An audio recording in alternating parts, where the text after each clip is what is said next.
Welcome to the Goddesses of Social Work podcast, hosted by Renita Ray Davis, licensed clinical social worker, board-approved social work clinical supervisor, and facilitator of the Goddesses of Social Work supervision community. Join us as we travel through the social work journeys told by the Goddesses of Social Work community members, past and present, as they make their way toward clinical licensure.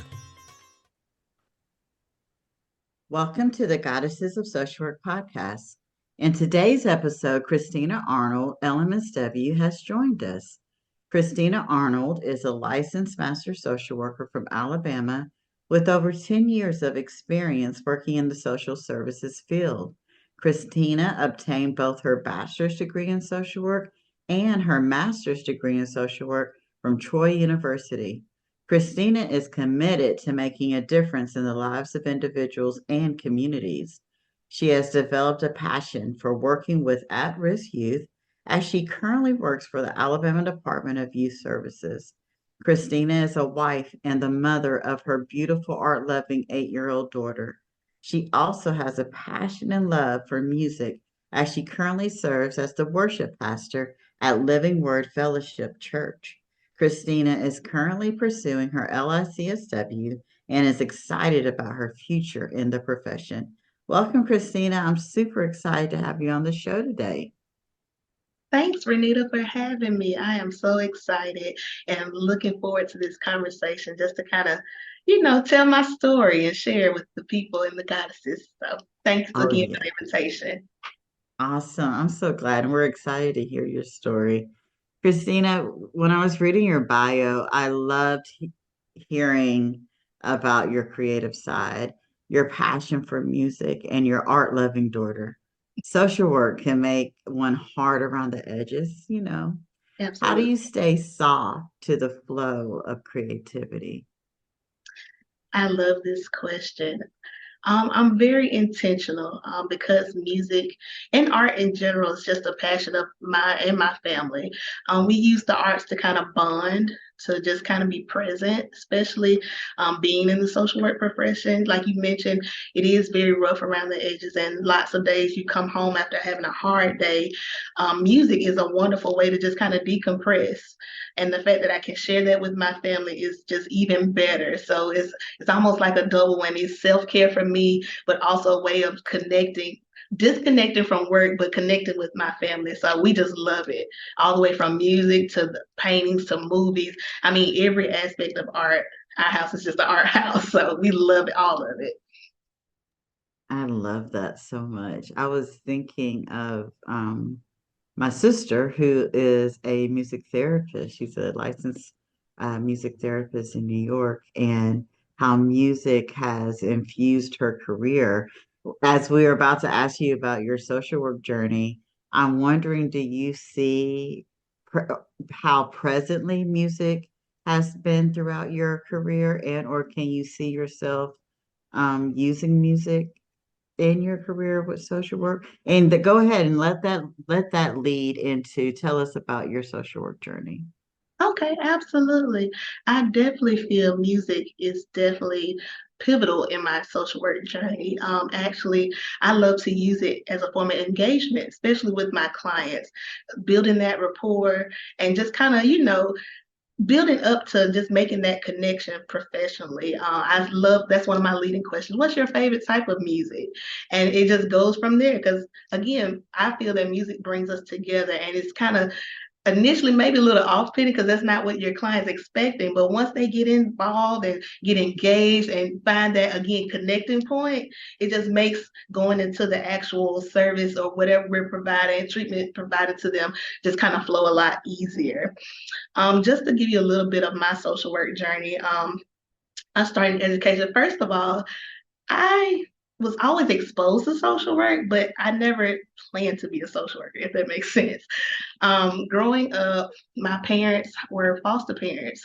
They still currently are foster parents for 22, 23 years. And so I was exposed to social work very early. And I saw so many opportunities where good and some not so good. And so right out of high school, I kind of took one of those standardized tests like the ASVAB, and I scored highest in the humanitarian section. And so when I got to college, the first year, I didn't even declare a major because I did not know what I wanted to do. And although I had been exposed to social work, that wasn't necessarily my first choice. But like I said, the first year of college, I kind of just took general classes, and I believe Intro to Social Work was one of them, just because I talked to my advisor and they kind of just suggested it, and then so it made me remember the actual test that I took back in high school, and so I took Intro to Social Work and actually kind of liked it. I said, "Oh, this feels like me," and for the first time, I kind of felt like I belong. So my sophomore year, that's when I declared my major, and that just kind of started me there. Just professionally since graduating, like I said, right after my bachelor's, I initially had like kind of like a hard time finding a job. I did do some time at a residential treatment facility for a few years, and then I kind of found my way to the Department of Human Resources after that, where I got a vast of experience. And that just kind of, at that time, I worked my way up, got some supervisory experience as well too. So I just got to work with both young and the adult population. So I was very pleasantly surprised. But like you read in my bio, I just for whatever reason gravitated towards the young people. That's just kind of been like my niche, my calling. So like I said, I did some time at the Department of Human Resources, and once I felt that it was time for me to transition again, that's why I found myself here at the Department of Youth Services. So I kind of get to work with my kids, but in a different arena. So that's pretty much a little bit of my journey. I'm still excited because I'm learning so much, even now, just kind of seeing different areas and different jobs or opportunities in the social work, still working with young people. So I'm just looking forward to exploring some more, learning some more, and see what's to come in the future. I love that. That was really good. So I want to back up a little bit. I Okay. love that you were able to take a class, I keep hearing that. I thought it was just me. I fell in love with Social Work 101 class as well, right? Didn't know what it was, and then Yes. sat in that class and it was like, oh, this is me. You graduated and you said with your BSW, you went on into a group home and then to the Department of Human Resources. I want to know, when did the thought, idea, the leap to go ahead and jump into that MSW degree, when did that happen for you on your journey? That's actually a funny story. So like I mentioned before, with my bachelor's, it wasn't really many opportunities, just a lot of entry level positions.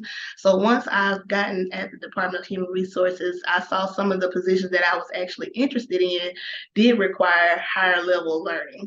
And so initially, right after my bachelor's level, I did go back to postgraduate school, but it actually wasn't for social work, it was for counseling.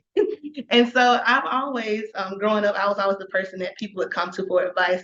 And again, I like social work undergraduate, but I just kind of wanted to, have multiple experiences. And so I thought initially counseling was my route and go to, but I ended up getting pregnant.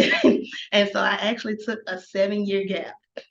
And so, yes, I worked and I worked, and I just it was so many opportunities of just wanting more, wanting different challenges. And so I finally went back and got my master's back, oh wow, 2020, 2021.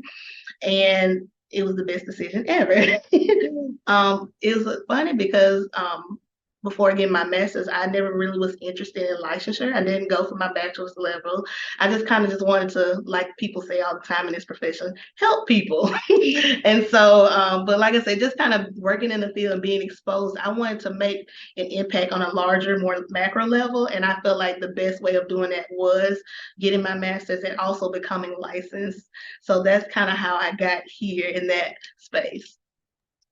I love it, Christina. Christina, now you initially said when you first initially went back, right Mhm. after your bachelor's in social work, you went for a degree in counseling, had the 7-year gap, which we're never apologizing for having a 7-year gap and taking good care of our children. Right. Um, we're exactly where we're supposed to be in the time we're exactly supposed to be, right? Absolutely. And but With this time when you got the opportunity to go back again, you chose social work. I did. I guess I'm curious why, if you had started in counseling, why did you decide to do the MSW versus the master's in counseling? That's a great question. Again, while I was taking my hiatus and also working in the field, I fell in love with social work all over again. And I realized that I was doing therapy or counseling as a social worker. And so I was like, I felt like counseling had put me in more of a box. Like you only can do specific, individual group counseling. But I felt as a social worker, I would open myself up to even more opportunities. So that's kind of how I just fell back in love with social work and where I still could do the counseling, but still do it on a much larger level. Christine, I heard you say you knew then to get your license. And I Hmm. know I've heard your licensing story one time, and I think that is when I knew I wanted you to come on the podcast. Do you mind sharing your licensing journey with us after you get your MSW? And then what made you decide to do the license, and what was that journey like for you? Absolutely. So once I got my MSW, I knew right away that I wanted to get my license. And so I studied. Now, mind you, is I will just share. Tests were not my thing. I have test anxiety really, really bad. And so I was excited, but I knew I wanted to get it and I knew I could get it. So I studied maybe for about 3, 4 months. And I went ahead and just kind of made myself take the test because I knew if I delayed anymore, I wasn't going to take it. And so my first time I took it, I missed it by 6 points. And so I studied again and waited my allotted time before I had to take it again. And I took it immediately after that. Again, the second time I felt well studied, well prepared, but I missed it by 2 points. And so I just, again, went through a little period like I'm sure most people would. I was just like, this is not for me, but I said, no, I'm going to get it. So I did. I went at I believe it was 90 days or something like that, where we had to wait. And so this third time I made some changes and I felt like it definitely helped. I had just went through a job change, just major transition. I just wanted to switch it all the way up. I still studied, but I changed up my study regimen. Instead of just doing just individual studying by myself, I reached out to a study group. I still did my individual sessions, but right before taking the test that third time, I made sure I did not study. I actually went and got a hotel and I spent the night away from my family, just kind of decompressed in a nice hotel bed, just getting as relaxed as possible because I did not want to feel any type of nervousness or doubt or whatever. I just kind of want to get away from everything. And so the third time I took my test, that's when I actually passed it. And so I definitely believe because I did make some changes, I got myself out of just a place. It wasn't very healthy for me at the time, work wise, and got myself out of an unhealthy study routine and just kind of changed things up. I definitely feel like that played a major role into actually having me pass the test. So I'm glad I kept going and knew that I could get there and didn't get discouraged because I didn't get it the first time. I love that. You started that too with I knew I could do it. I think if with that, I keep hearing that over and over for in the stories of folks who may have struggled to take the test, that you knew you could do it, right? And so as long as you can hold on to that and just keep on, you will get it. You will pass that test, right? I Absolutely. love that. There was a couple of things that you were saying that I have always taught my students and or supervisees when taking the test. One, get you a study group. And I'm going to come back to that one in just a second. But the second thing you said that I felt like was very helpful for me, and I have told so many people, is the night before. And I've heard other people do differently, but I Hmm. love this bit of advice. And for those it resonates with, please, take it. But the night before, just put it all up. You have studied all you can study. Your whole MSW degree has all the content you need. It's just put that thing away, get you a hotel room or a room away from Airbnb, whatever you got to do, a room away from your day to day. Take really good care of yourself. Eat a good meal, not a meal that would upset your tummy the next day, but a Absolutely. nice meal. What? Maybe watch something funny on TV so you can laugh and get those endorphins going. Take a brisk walk an hour or so before you take the test, get you some peppermint essential oils or a piece of peppermint and just relax. That's Do it. all that you can to make yourself as relaxed as possible, knowing that you can do it, and then go on in there and take that test and pass it. Yes, that's absolutely right. Love it. I love that you did that. I am curious, this is going to lead us to the next question I have for you, Christina. Okay. But I heard you say social work, you got you a study group that you work with. That was one of the things I did. I did not pass the clinical exam on the first try. So the second try, I was within a study group and it made a world of difference. Can you talk about how being in that study group, especially since you had two opportunities to do it on your own, what was the, most standout difference in trying to do it on your own and being with the group or a community of others working towards the same goal? Absolutely. I feel the difference was we were able to play off each other's strengths.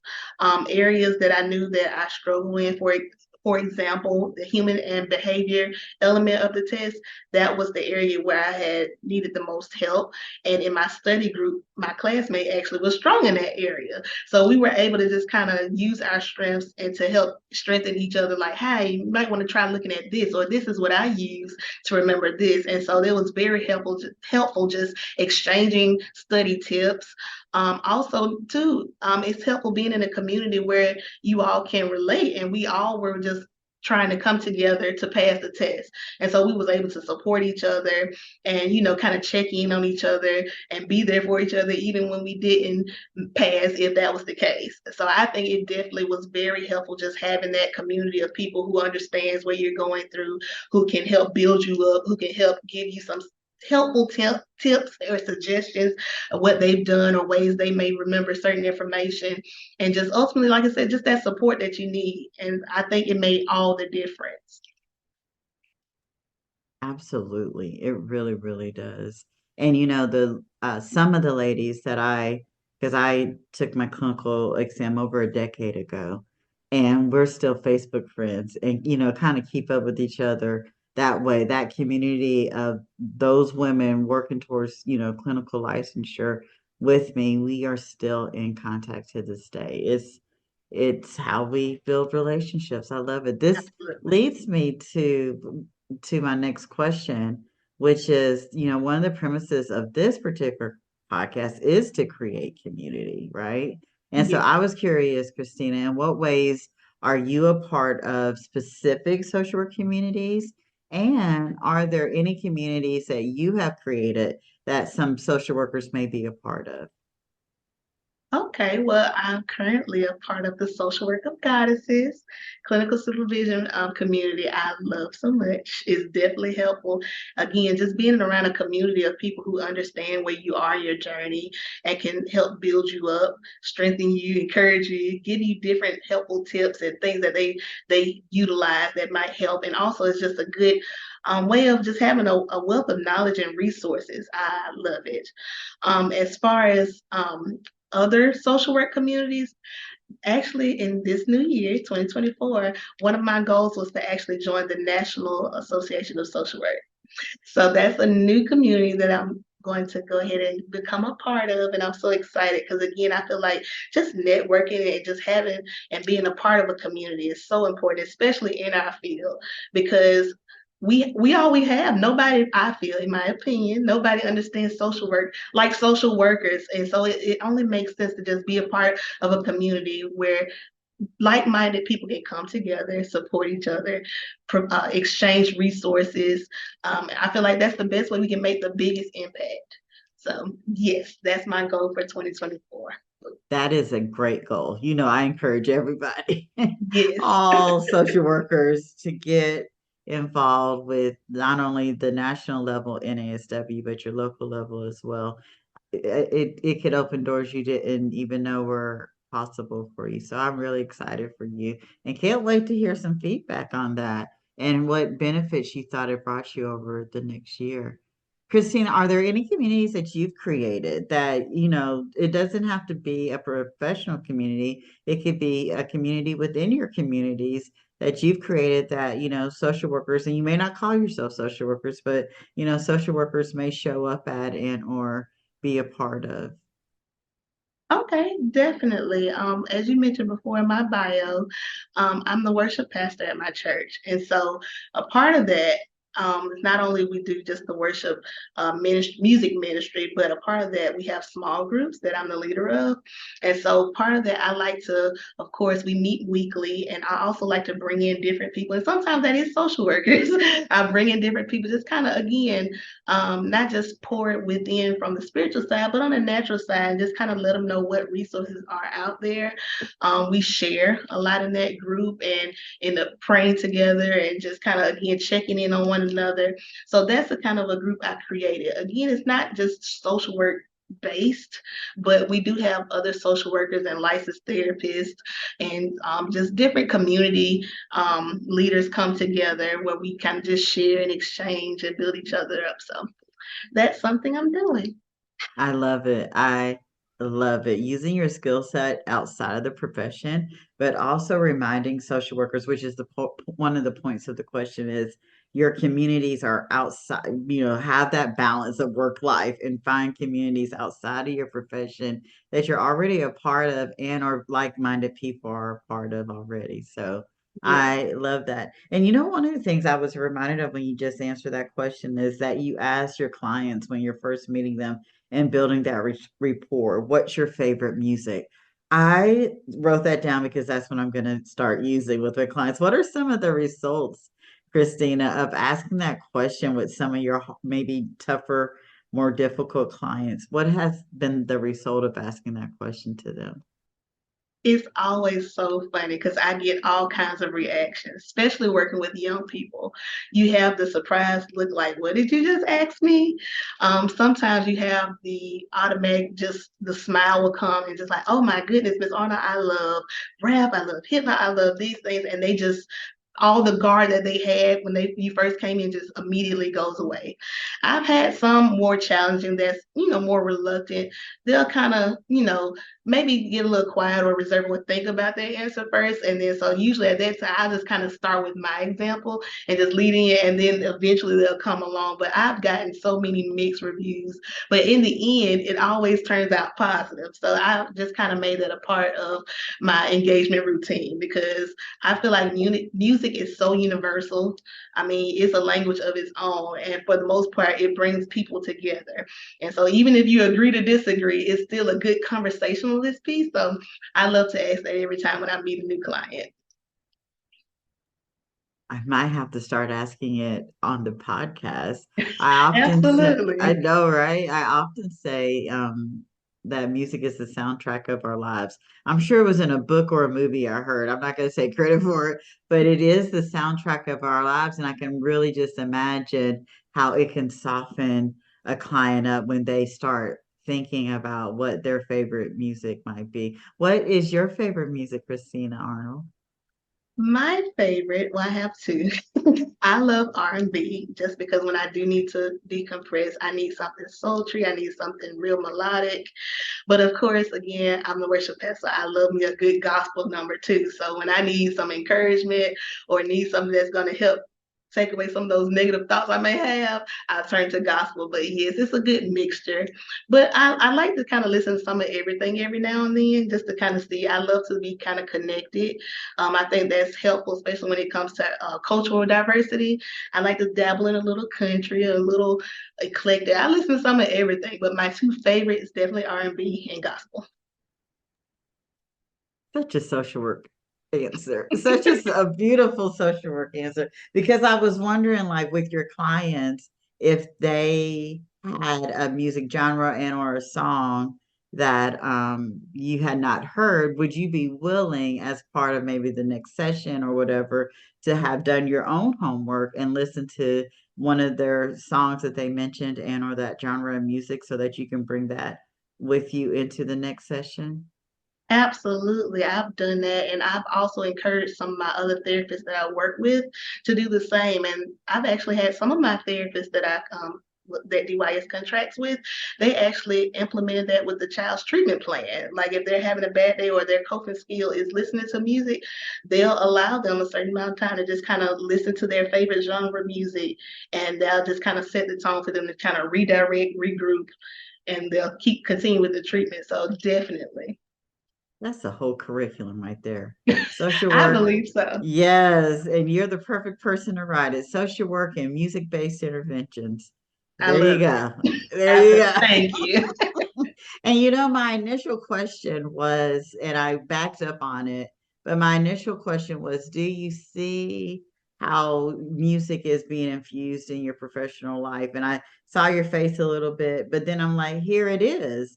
You're doing it with your clients as part of their intervention, as part of their treatment planning. You're seeing some outcome. And now all we got to do is collect the data so that we can show that music works in the therapeutic setting. Absolutely. Sounds good. Sounds like something's Yes. coming in the future. Yes, Dr. Christina Arnold. I love Yes. it. I love it. Okay. I got excited. I saw a vision for you that I did that I didn't see before. Christina, what is one belief about social work that you started your journey with that you feel has changed the most since you started off? This is going to sound really cliche, but I still think it's very true. When I initially did agree to do or knew I wanted to do social work, I just knew I was not going to make any money. They tell you that um, in general, every person I would have a conversation with, and they say, "Hi, what are you in school for?" I say, "Social work." Everybody makes some kind of weird face, like, "Oh." And so it was actually when I got into the master's program where I had one professor who changed my whole mindset. And the first thing she stated to us on the first day was, "It is about the money." And I was like, "Really?" And she's like, "Yeah." She wanted us to, she was like, "I already know. I've been doing this for so many years. And everybody comes here and say, I want to help people and I'm not doing it for the money." And she said, "I want to start off right. It is all about the money and it's there in this field."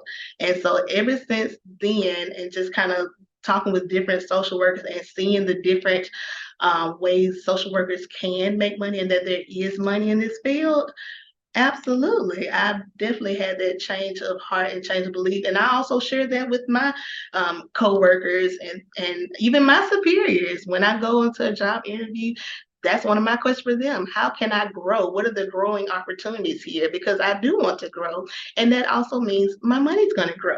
So that is definitely the one major belief that initially I thought social work is no money in. Well, that's not true. So go get your money.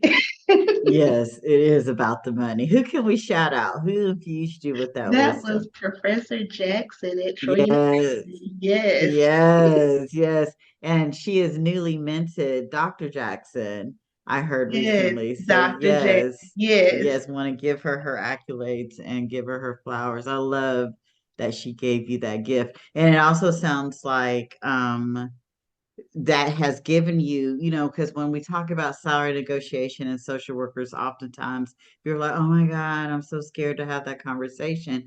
But it seemed like Dr. Jackson was able to give you that injection and give you that confidence and that square to stand on that when you're going into these spaces to do salary negotiation, it's just the foundation of who you are as a social worker.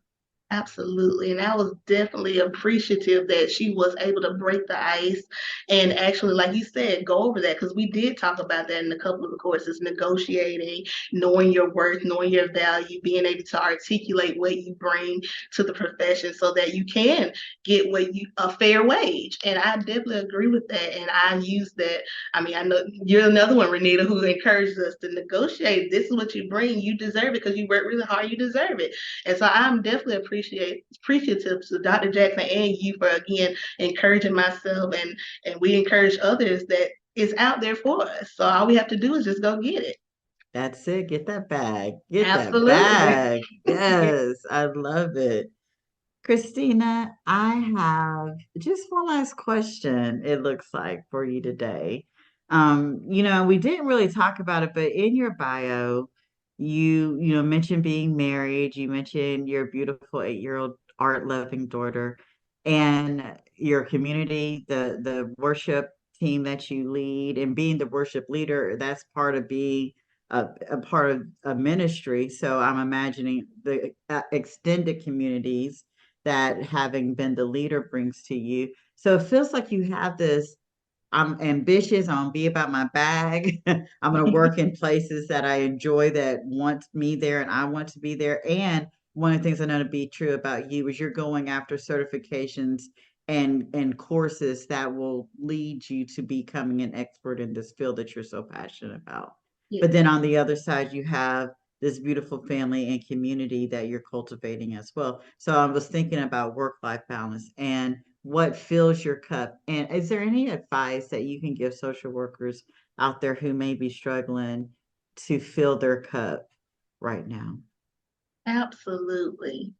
First of all, you are important. So everything that you're doing for your clients, you have to be intentional and make sure that you do for yourself. Self-care is so important. I know for me personally, the last year and a half, that's been one of my intentions. I definitely believe that self-care is very important. And so I do that. I make sure I'm intentional. I make sure that when I leave work, I leave work. I make sure that when I'm home with my family, if I need to take a few minutes to decompress, I might sit in the car for a little bit, but I don't want to bring my work worries home. And just making sure that even with my family, just having that time where we can just kind of bond. But when I need some alone time too, I'll take that and just kind of decompress. Um, Again, that self-care, I can't say it enough because it's so important. I see so many people in our field get burned out so easily because we do when we pour for so many people and we put so many people ahead of ourselves because that's what we feel that we're supposed to do. But how can you pour when you're empty? So definitely self-care is very important and just being present. I'll share, I know in social work, our group, Renita, on last year, we all had shared what our intentions was in like one word, and my word was stillness, being present, and that's definitely was very helpful for 2023. And so I think that's something I would encourage too, just checking in with yourself. I feel like that's a part of self-care, making sure that you're well. If you do need help, get help. Um, Take time to go to the doctor. Do those walks. Go outside, get some fresh air. Take deep breaths. Decompress. Just know that the world won't end if you just can't do it all. And so I'm actively working on that myself, and I encourage others to do the same. You can't do everything. You can't save everyone, and that's okay. Accepting that, but what you can do, do it well and watch how once you make sure that you take care of yourself, you'll be able to take care of so many other people. You really will. I love that. That was ooh, it felt like a warm hug, you Yes. know? And Christina, we've been together now about a year and a half, and I remember meeting you. And the version of you I met was a bit frazzled. And one of the things that I have loved seeing as I, get to see you grow in the social work journey is that you had that self-care when it was like one week you were like frazzled, and the next week there was this intentionality behind self-care, and ever since then there's just been this softness around you that got me to thinking sometimes the organizations we're in don't lead us to getting the self, because everybody around us is frazzled, so we think that this is just how it's supposed to be, and or the type of work that we're doing just doesn't lend to having a self-care moment. Can you speak to making sure the organization that you're in matches the energy that you're able to hold for other people? Absolutely. Like I previously mentioned, I went through a time of transition. And I knew that it played a major role, not only in getting my license, but just in me being a healthier version of me. Like you mentioned, right when I started supervision, that was in that during that time of transition. So you probably did see some of the frustration and tiredness and just coming out of a toxic place. I wouldn't say me personally was toxic, but I was in a toxic environment work-wise. And so it definitely overflowed on the inside. I was really just sad all the time and just kind of down all the time. And so when I came out, it was still even an adjustment period. And so just coming out of that, knowing, I didn't want to be there anymore, but just kind of navigating my new space was still kind of, jarring. And so when I joined supervision, just hearing again from the community here, when you shared and some of our fellow social workers shared and saw that I wasn't alone, it was almost like a light bulb came on. And I believe at one point you got me together very early. It was like, look, no, like you are worth doing this way. Whatever you share with me, I won't go into detail, but you definitely lit a fire up under me. And I think, like I said, I was intentional. That was the jump starter I needed to really just put myself first.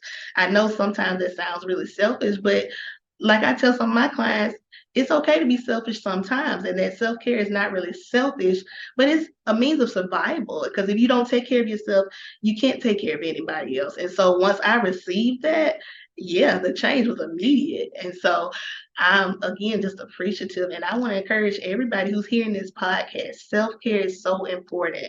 Don't run yourself down for any job, because that job will replace you as soon as you're unable to do so. And I see that so much in our field, which is very discouraging. We have so many people who give everything to these jobs, and by the time you burn all the way out, or you're forced into early medical retirement and things of this nature. These are things I've seen in my, personal experience. And it's so disheartening. I feel like it's important. Even when I made my transition, it was scary for me. I didn't want to leave a stable job like I did and went to something that was maybe not as cookie cutter and laid out like what I had before, but I'm so glad I did take that leap of faith. And now that not so stable cookie cutter job became something stable, and now I'm even healthier and better because of it, and have so much more freedom and flexibility, and still am doing what I love to do, but in a healthier environment. So I encourage you to take that leap. Don't allow yourself, or don't feel that you have to stay stuck somewhere that's not serving you. You can serve and be of help anywhere. And so I encourage everybody to find that healthy place. Do something different. Don't be scared. Just get out there and try something different, and watch how you'll blossom and be much healthier for it. Absolutely. And that goes back to my initial question about you oozing creativity. When you're able to have more flexibility, and you're able to, you even mentioned the recovery time from leaving a toxic work environment to going into a safer, even if it's unknown, or at least healthier, we'll say, healthier work environment, to give yourself a little bit of grace and while you recover from that, right? We talk about our clients having traumas and letting them recover, even when we're having our own traumas, from a toxic environment to now a healthier environment, giving yourself some recovery time. But then once you make an intention to be like, okay, I'm gonna put me first, you stuck with it. You have stuck with it. And it looks good on you. It really does. Yeah. That was awesome, Christina. I got encouraged as well. Christina, thank you for joining the Goddesses of Social Work podcast today. It was such a joy having you. Thank you for having me, and I look forward to hearing all the feedback, because I know that this podcast is going to do major numbers and inspire so many people to just keep going, and that you're not alone. So thanks again for having me. Absolutely. And we receive that. We receive that blessing. Thank you for listening to today's episode of the Goddesses of Social Work podcast. We are glad you were here. If you like this episode, please come back to hear more stories of the journeys through social work, and please leave us a review on Apple or Spotify. See you next time here on the Goddesses of Social Work podcast.